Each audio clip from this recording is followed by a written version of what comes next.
কুরাসাও যেটা চমকে দিয়েছে এবং তার সাথে ফেস অফ হবে ইকুয়েডরের। ওই আগের মতোই বলবো, আসলে ছোট করে দেখার আসলে যেহেতু কিছু নেই, আর কালকে ভোরবেলার ম্যাচ অনেকেই হয়তো দেখবেন, কি বলবেন কাকে এগিয়ে রাখবেন? আমি ইকুয়েডরকে এগিয়ে রাখবো। আমার কাছে ব্যক্তিগতভাবে মানে ইকুয়েডর। ওকে, তাহলে এবার আসতে চাই Tunisia versus Japan.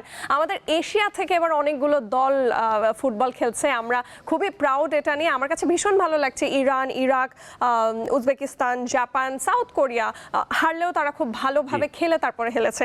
So Tunisia versus জাপানে যদি আমি এগিয়ে রাখতে বলি, আমি অবভিয়াসলি জাপানকে এগিয়ে রাখবো।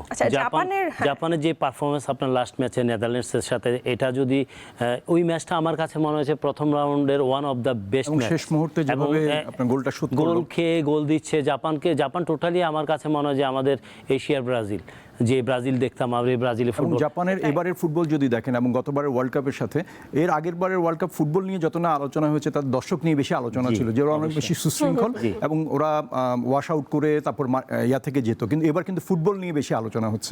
নতুন সার্ফ এক্সেল এক্সপার্ট হোয়াইট, যার হোয়াইটেনিং বুস্টার্স কঠিন দাগ দূর করে আর সাদা কাপড়কে করে 5 শেড পর্যন্ত সাদা।